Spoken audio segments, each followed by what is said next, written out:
Welcome back to the class. Now, you should have studied contracts in your introductory business law course, but I thought it would be worthwhile to take a few moments to review the nature of contracts. What is a contract? So, contracts are enforceable promises.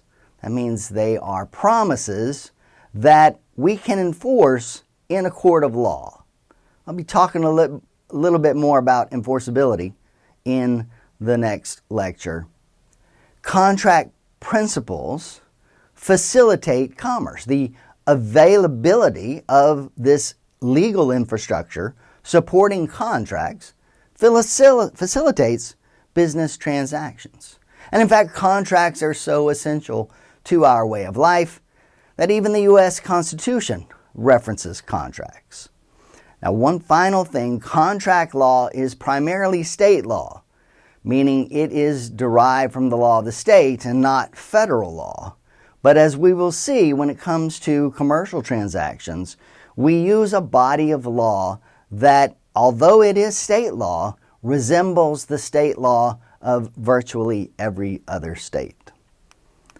So by the end of this lecture, what you should be able to do is identify the basic definition and purpose of a contract, to be able to list the elements of a valid contract, and to distinguish various ways that contracts can be classified. Let's start with the nature and application of contracts. Contracts allow businesses to protect expectations and manage risks. Contracts are meant to satisfy the parties' expectations. They are meant to ensure that the parties receive what they bargained for in that initial exchange. So when it comes to expectations, the buyer expects what? They expect to get the goods that they bargained for. When you go to buy a bag of chips in the student union, you expect to get a bag of chips that tastes like a good bag of chips. What about a seller? A seller expects to get paid. Whatever the issue, whatever it is, the product they are selling, they expect to get paid for it. Now, in our system, every contract is premised on the notion that parties will engage in good faith dealing. Every contract contains a duty of good faith. And we will hit this various times throughout the semester, but essentially it means that when you enter into contracts, you should do so in good faith, with honesty, meaning you expect to fulfill the promises you've made in the agreement, and at the same time you can expect that the other party also will act in good faith. Now, contracts are a legally binding agreement between two or more parties, and they typically involve an exchange of goods or services for money. A contract represents a promise between the parties to fulfill certain obligations. And for a contract to be legally valid, meaning to be enforceable, it must meet certain requirements. We as a society don't enforce every promise. We only enforce certain promises. A contract is a legally enforceable promise. Now, what do I mean by that? Well, what that means is you and I enter into a transaction. Say we have a contract. You are going to sell me your computer for $500 next Tuesday. We've made an agreement.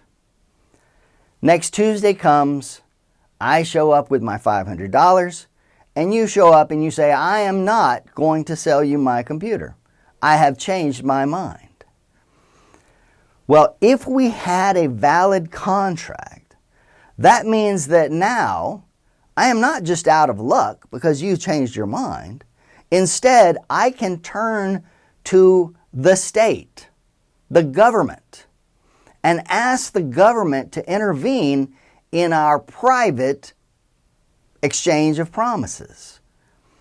I can go to the government and complain by filing a lawsuit that we had a bargain. You were going to sell me your computer for $500. I tendered the $500 to you, and you refused to go through with the sale. That means now, once I get my judgment, I can then ask the state to come in and force you to keep your promise. And if you don't keep your promise, then the state will take goods from you sufficient to meet our expectations. So contracts provide a framework for parties to engage in transactions with trust and confidence, because you know that in the event of a failure to perform, we can then call upon a third party, the state, to intervene into our agreement. Now, contracts allow for the communication of expectations, meaning this is what I expect. We can set this out in the contract. And they provide legal recourse if a party fails to fulfill its obligations. Contracts, therefore, are essential to the functioning of modern society. So, what are these contract requirements? What makes for a valid contract? What are the elements that must be there in order to establish a valid contract? There are things we need, and most importantly, the first thing we need is the agreement of all parties, which we call mutual assent, sometimes referred to as a meeting of the minds. We all agree on what are the obligations of the parties to this contract. We all agree on what are the rights of the parties to this contract.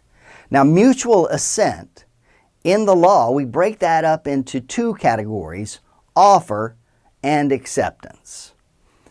And we will spend a lot of time talking about offer and acceptance. The next element that must be present in order to establish a valid contract, is the exchange of something of value. And in the law, we call this consideration. There must be some exchange of value from one party to the other in exchange for performance or a promise of performance. And without consideration, then the contract is not enforceable. It's not a valid contract. It's this thing of value that gives to the contract a meaning. We must establish some value that is going to be exchanged. And if that value is missing, it's not a contract. If I were to say to you, I really enjoy teaching this class, and at the end of the class, I'm going to give every one of you $5. That's a promise, right? I made a promise to you. I promised to give you $5 at the end of class. But what did you give me? You didn't give me anything. There was no value exchanged. Therefore, if at the end of the semester you ask me, where's my $5? I can say there was a lack of consideration for that promise. You did not give me anything for that promise. So without that consideration, the contract is not valid and therefore is not enforceable. Now, there are other requirements that must be met in order to create a valid contract. First of all, the purpose of the contract must be legal. There must be the focus of the contract, the reason for the contract must be legal. If I contact you and I say, look, my neighbor is making a lot of noise at night, I want you to go over and break the windows to their car. If you don't go over and break the windows to the car, I cannot then sue you for breach of contract. Why? Because the purpose of the contract was not legal. The other element is capacity. Both parties must have legal standing to enter into the contract, which means they must both be able to legally enter into a contract.